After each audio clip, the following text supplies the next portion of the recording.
요즘 부쩍 뉴스에서 마약에 관한 이야기가 자주 언급되고 있는데 그만큼 이제 사람들이 한국에서도 마약을 구하기가 쉬워졌고 이전보다 거래도 활발하게 되고 있다는 건데요. 결론부터 말씀을 드리면 마약이 위험한 이유는 단 한 번 경험으로도 이걸 중도에 그만둔다는 게 현실적으로 굉장히 어렵기 때문이죠. 물론 넓게 보면 술과 담배도 마약과 같은 해악을 지니고 있지만 술과 담배는 인류가 문명을 세운 이래로 수천 년이 넘는 기간 동안 사회적, 문화적인 측면에서 이미 우리의 삶 속에 깊숙하게 자리를 잡아버렸기 때문에 어쩔 수 없이 그냥 국가에서 용인을 해주고 있는 것일 뿐이고요. 참고로 저는 술이나 담배도 인체에 전혀 이룰 게 없는 그런 독극물이라고 생각하기 때문에 그런 것들조차 일조를 하지 않고요. 그러면 이제 사람들이 저보고 야, 넌 그러면 무슨 재미로 사니? 이런 질문을 던지는데 저는 오히려 반대로 생각해볼 수 있을 것 같아요. 삶에서 의지할 수 있는 게 술이나 담배뿐이라면 그런 인생은 얼마나 허무하고 비참할까.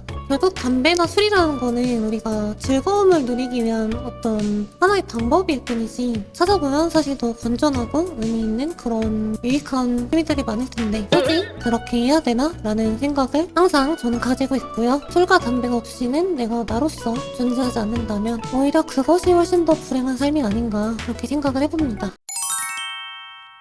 그러면 사람들은 도대체 무엇 때문에 마약을 하는가? 라고 질문을 해볼 수 있겠죠. 대부분은 삶이 너무 공허해서 또는 매 순간이 너무 고통스럽고 절망적이기 때문에 이러한 감정들을 잊어보고자 시작하는 경우가 있겠고요. 그게 아니라면 여러분들도 아시다시피 쉽고 빠르게 즉각적인 쾌락을 얻기 위한 목적으로 마약에 손을 대는 경우가 있겠죠. 다만 그 대가로서 이후에 본인이 감당해야 될 후유증이나 부작용들이 돌이킬 수 없는 그런 결과를 만들어낸다는 것이죠. 한마디로 우리가 마약을 한번 시작하게 되면 신체적으로든 정신적으로든 더 이상 이전과 같은 상태로 돌아갈 수가 없다는 것입니다. 이 부분이 가장 치명적인데요. 이게 사실상 우리의 의지로는 절대 극복해낼 수 없는 것이거든요. 이제 우리가 흔히 말하는 내 몸이 아니게 돼버렸다.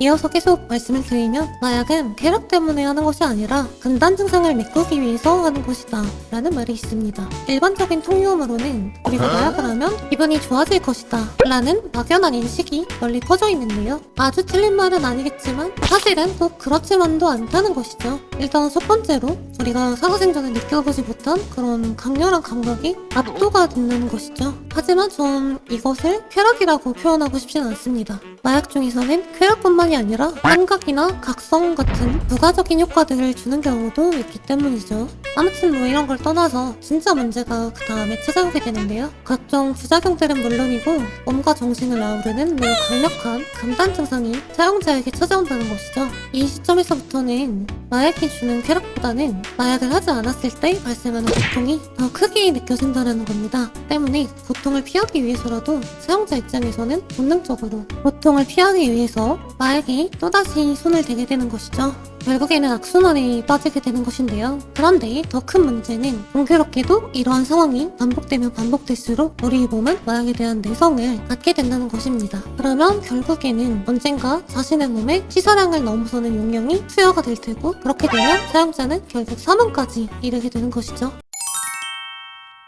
하지만 아이러니하게도 마약을 의료 목적으로 사용하는 경우가 종종 있습니다. 대표적인 예로 끔찍한 질병에 걸려서 끔찍한 고통을 호소하는 그런 중환자들에게 조금이라도 그 고통을 경감시켜주기 위해서 마약성 진통제를 투여하는 경우가 있겠죠. 또 마약류로 분류가 되지만 엄밀히 말하면 항정신성 의약품이라고 해서 철저한 감시와 관리를 통해 특정한 질병을 앓고 있는 환자들에게만 제한적으로 처방이 되는 그러한 약물들도 있습니다. 물론 이러한 약품들이라고 해서 전혀 위험하지 않은 건 아니기 때문에 일반인이 이걸 구해서 오남용하게 되면 관련 법에 따라서 처벌받게 돼 있습니다. 이런 항정신성 의약품에는 어떤 종류가 있냐면 콘서타로 잘 알려진 메틸페니데이트라는 약물이 유명하고요. 일반인들 사이에서 오남용이 심각해서 최근 들어서는 관리 감독이 한층 더 엄격해진 편이고요. 비슷한 용례로 쓰이는 약품 중에 속칭 에더럴이라는 상표로 판매가 되고 있는 암페타민이라는 물질을 또 다른 예시로서 들을 수 있을 것 같고요. 물론 암페타민의 경우에는 한국에선 불법이고요. 미국에서만 제한적으로 처방이 되고 있습니다. 암페타민은 ADHD 환자나 기면증 환자들을 상대로 쓰여지는 약물이고요. 도파민 자체를 직접적으로 생성시키는 그런 작용을 하기 때문에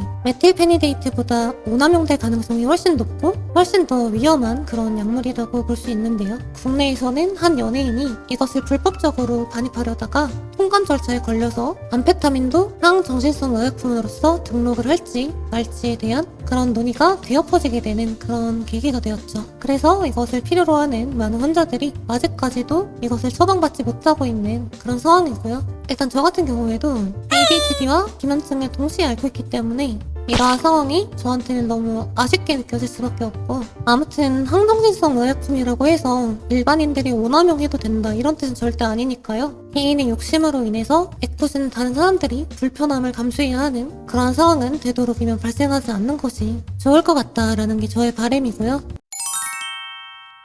사설이 길었는데 마지막으로 저의 의견을 정리해드리면, 이 마약이라는 것은 도의적으로 이것이 옳은지 혹은 옳지 않은지에 대한 그런 차원의 문제가 아니라 나 하나는 물론이고 내 주변 사람들까지 피해가 오가는 굉장히 위험한 물질이기 때문에 부디 호기심에서라도 이런 것들을 접하지 않으셨으면 좋겠다 라고 말씀드릴 수 있을 것 같습니다.